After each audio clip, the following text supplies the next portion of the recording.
Professor Nageshwar పై జరిగిన social media trolling వ్యక్తిగత దూషణలను justice Sudarshan Reddy, CPI రాష్ట్ర కార్యదర్శి కూనంనేని సాంబశివరావు, ఇటు సీనియర్ జర్నలిస్ట్ కె శ్రీనివాస్ తీవ్రంగా ఖండించారు. ప్రొఫెసర్ నాగేశ్వర్ పై రాజకీయంగా కక్షపూరితంగా జరిగిన దాడిపై చర్చించారు. పవన్ కళ్యాణ్ వ్యాఖ్యలు అర్ధరాహితమని కూడా దుయ్యబట్టారు. రాజకీయ లబ్ధి కోసమే తెలుగు రాష్ట్రాల మధ్య చిచ్చు రేపుతున్నారని ఆరోపించారు. అయితే ప్రతి ఒక్కరికి భావ ప్రకటన స్వేచ్ఛ ఉంటుందని, రాజకీయ విశ్లేషణల వల్ల విద్వేషాలు రాగలవని స్పష్టం చేశారు.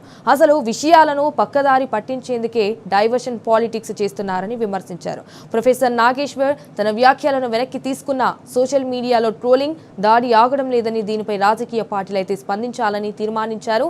విద్వేషాలు రగిలేలా రాజకీయ నాయకులు వ్యాఖ్యలు చేయకూడదని అయితే తీర్మానం చేశారు. 15 రోజుల పాటు తెలుగు రాష్ట్రాల్లో వేరే అంశమే లేనట్లు ప్రొఫెసర్ నాగేశ్వర్ చుట్టూ పరిభ్రమించడానికి చూస్తే నాకేం అర్థం కావడం లేదు. అసలు ఏంటి, ఎక్కడ జరుగుతుంది, ఎక్కడ మొదలైంది అని. నా వరకు వచ్చే వరకైతే ఇది నా భావ ప్రజ్ఞా స్వేచ్ఛకు సంబంధించిన అంశం. నాపై జరుగుతున్న దాడి విశ్వరూపం మీరంతా చూశారు. ఒకటి, రాజ్యం ప్రభుత్వమే కేసులు పెట్టింది. ఆ కేసులు ఏంటి? రాజ్యాంగం అంగీకరించని, చట్టం ఒప్పుకొని, న్యాయ వ్యవస్థ తిరస్కరించిన కేసులు. May 7th section 153 of IPC, ఇప్పుడు దాన్ని సెక్షన్ 192 ఆఫ్ భారత న్యాయ సమితి అంటారనుకుంటాను, పెద్దలంటే సవరించాలి. May 7th రోజు Andhra Pradesh high court Lagadapati Praveen Kumar versus state of Andhra Pradesh లో ఒక వ్యక్తి చేసిన సోషల్ మీడియా పోస్ట్ పైన అల్లర్లు సృష్టిస్తామనే కేసు పెడితే అంగీకరించము అని చెప్పి దాన్ని కొట్టివేశారు. నిన్న 10 రోజుల క్రితం కొట్టివేశారు. May 7th రోజు కొట్టివేశారు. జస్ట్ మీకు ఎందుకు ఈ మాట చెప్తున్నా అంటే, ఇది భారత న్యాయ వ్యవస్థ అనేక సార్లు తీర్పులు చెప్పింది. ఈ కేసులు చూస్తే ఆశ్చర్యం వేస్తుంది. ఎలాంటి నోటీస్ ఇవ్వకుండా అరెస్ట్ చేయొచ్చు. అల్లర్లు ప్రేరేపించాడు, కులం చిచ్చు పెట్టాడు. నా మాటలు ఎక్కడ కుల ప్రస్తావనే లేదు. విచిత్రం ఏంటంటే ఆ సెక్షన్లలో ఉన్నది ఏంటంటే, ఇది మాటలకు వర్తించదు, ఈ సెక్షన్ ఉంది అయినా పెట్టారు.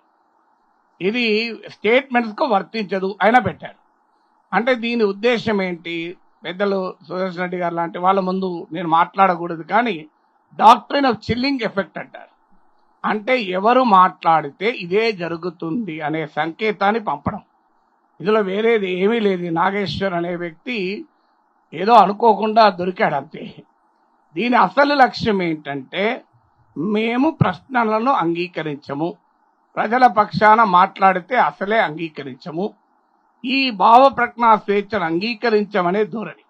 సో అక్కడికి ఆగిందా అంటే, 2 రాజకీయ పార్టీల ట్రోల్ ఆర్మీలు అత్యంత హేయమైన రీతిలో క్యారెక్టర్ అసాసినేషన్ అనుకో, ఏదైనా అనుకో, దానివల్ల ఏమీ కాదని మీరంతా ఇంత దాకా చెప్పారు. నిజమది. నేను 40 ఏళ్ళుగా రాస్తున్నాను, మాట్లాడుతున్నాను, రాస్తూ పోతాను, సిరా ఇంకే వరకు అని సినారే మాటలు గుర్తొస్తున్నాయి. సో మాట్లాడుతూనే ఉంటాను గొంతులో ప్రాణం ఉన్నంత కాలం, దాంట్లో ఎలాంటి మినహాయింపు లేదు. సో ఎందుకు మాట్లాడతాము? మా జీవితంలో మాట్లాడడం బాధ్యత అనుకున్నాం కనుక మాట్లాడుతున్నాం. సో ఎందుకు మాట్లాడుతున్నాం? పదవుల కొరకు, ప్రలోభాల కొరకు మాట్లాడితే ఎన్నడో ఎక్కడో ఉండేవాళ్ళు. అసలు ఈ రోజు ఎవరన్నా అనేవాళ్ళే కాదు ఈ మాటలు. సో కానీ ప్రజల పక్షాన మాట్లాడడం అనేది నా బాధ్యత అనుకున్నాను, మాట్లాడుతున్నాను, ఇక ముందు కూడా మాట్లాడాలి, అది సమస్య కాదు. కానీ ఉద్దేశం ఏంటి? ఈ మేరకు ఒక ప్రొఫైల్ ఉన్న వ్యక్తినే మేము మాట్లాడనివ్వము అని రాజ్యము, రాజకీయ వ్యవస్థ, సోషల్ మీడియా ట్రోల్ ఆర్మీలు, అనుకూల టీవీ ఛానల్, మీకు ఆశ్చర్యం వేస్తుంది, 2 ప్రధాన ఛానల్స్ లో రైల్వే జోన్ లో కేకే లైన్ లేదు, దాని మీద చర్చ లేదు. విశాఖ స్టీల్ ప్లాంట్ ప్రైవేటీకరణ చర్చ లేదు. వేదాంత అనే వివాదాస్పద కంపెనీ గ్యాస్ బ్లాక్ లో చర్చ లేదు. కానీ నాగేశ్వర్ పై మాత్రం గంటసేపు చర్చించారు. అసలు నిజంగా ఆశ్చర్యం వేస్తుంది. అంటే దీని వెనకాల ఉన్న అసలు రహస్యం ఏంటంటే, రాజ్య భావ ప్రజ్ఞా స్వేచ్ఛ పైన జరుగుతున్నటువంటి ఒక విశృంఖలమైన దాడి. 848 చెరువులు, కుంటలు, తటాకాలనండి, కుంటల కన్నా చిన్న ఏమన్నా ఉంటే సరస్సులనండి హైదరాబాదులో ఉండేటివి.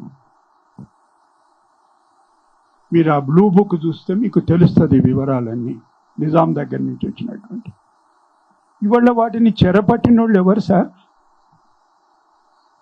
ఒకసారి లెక్క తీతామా?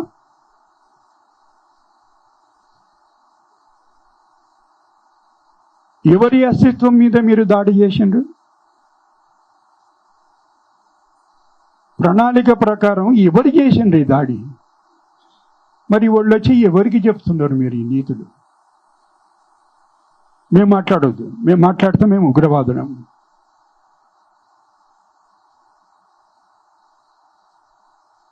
మీలో పరివర్తన వచ్చి ఉండొచ్చు. మీరు మొదలు గాంధేయవాదులు, ఆ తర్వాత మార్క్సిస్టులు, ఆ తర్వాత లోయేట్స్, ఆ తర్వాత చెగువెరా టీషర్ట్స్, ఆ తర్వాత కాషాయం వేసుకొని సనాతన ధర్మం. మాకేం అభ్యంతరం? ప్రతి మనిషి రూపాంతరం చెందుతుంటాడు, అభిప్రాయాలు మారుతుంటాయి, మార్చుకోవాలి. అది వాడికి ఉండేటువంటి స్వేచ్ఛ. ఎవరు మేము మాట్లాడలేదే, మరి వచ్చి మా మీద ఎందుకు? అంటే ఆ కొన్ని గంటల సంతోషం అన్న ఇవాళ రాష్ట్రం ఏర్పాటు చేసుకున్నటువంటి దినం అని కూడా ఉండకుండా ఎందుకండి ఇది? ఇక జరిగిందే జరిగిపోయింది, ఇక మానేయండి, ఇక వదిలేయండి అని మనం బతిమాలుకోవటం కాదనుకుంటున్నాను నేనైతే. ఏంటంటే ఒక రకంగా హెచ్చరించడం కూడా. అంటే తప్పు చేసింది మనం కాదు, మన వైపు నుంచి తప్పు జరగలేదు. ఇక్కడ మనం అంటే తెలంగాణ ఆంధ్రాన్ని మాత్రమే కాదు, ఎవరైతే భావ ప్రకటన స్వేచ్ఛ పైన నిలబడి ఉన్నారో, ఎవరైతే ఒక సరైన పక్షం వైపు నిలబడి ఉన్నారో వాళ్ళందరి తరఫున చెప్తున్నది. ఇవాళ వాళ్ళు కేవలం దుర్భాషలాడటంతో సరిపెట్టడం లేదు. నిన్న మొన్న పవన్ కళ్యాణ్ మాట్లాడిన దాంట్లో చాలా అభ్యంతరకరమైంది. చాలా మనం సీరియస్గా తీసుకోవాల్సింది ఏంటంటే, ప్రాంతీయవాదాన్ని జాతీయ సమగ్రత సమస్యగా, జాతీయ సమైక్యత సమస్యగా, ఉగ్రవాదంతో పోల్చదగ్గ విషయంగా ఆయన ప్రస్తావించాడు. ఈ ప్రస్తావన అనేది చాలా మనం తీవ్రంగా అభ్యంతర పెట్టాల్సిన విషయం.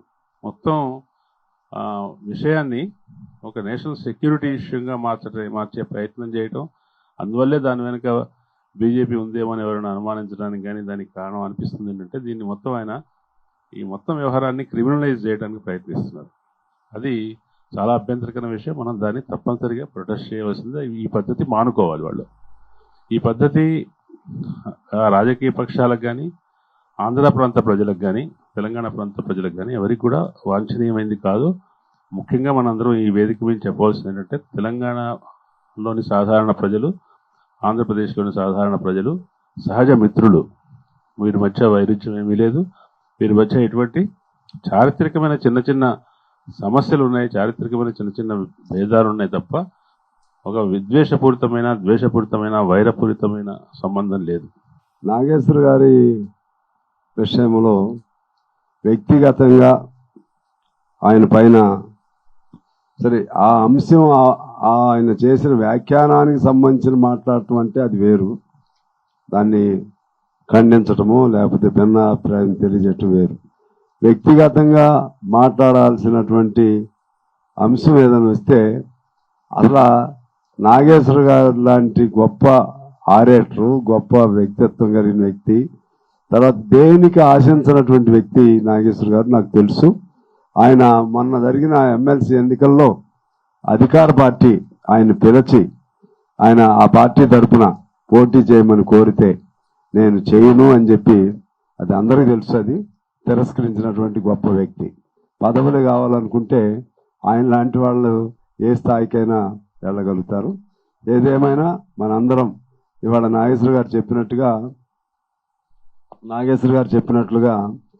అది ఒక నాగేశ్వర గారి అంశం కాదు, ఇది ఇరు రాష్ట్రాలకు సంబంధించి లేకపోతే మొత్తం దేశంలో మన భావస్వేచ్ఛను కాపాడుకోవటే ఒక అవకాశంగా దీన్ని మలుచుకుంటూ మరొకసారి సంయుక్తంగా ఆ వైపుగా మనం ఉద్ఘాటిస్తూ ఒక సందేశం తీసుకుని వెళితే ఆయన పోరాటానికి, ఆయన పేరుతో జరిగిన పోరాటానికి ఒక సార్థకత ఉంటుందని తెలియజేస్తూ, ప్రొఫెసర్ నాగేశ్వర్ రాజకీయ విశ్లేషణపై ఆంధ్రప్రదేశ్లో కొన్ని పార్టీలు వారి సోషల్ మీడియా బృందాలు చేసిన కక్షపూరిత దాడి ట్రోలింగ్ను ఈ అఖిలపక్ష సమావేశం తీవ్రంగా ఖండిస్తున్నది. ఇప్పటికే నాగేశ్వర్ తన మాటలను ఉపసంహరించుకున్న విద్వేషపూరిత దాడి కొనసాగుతున్నది.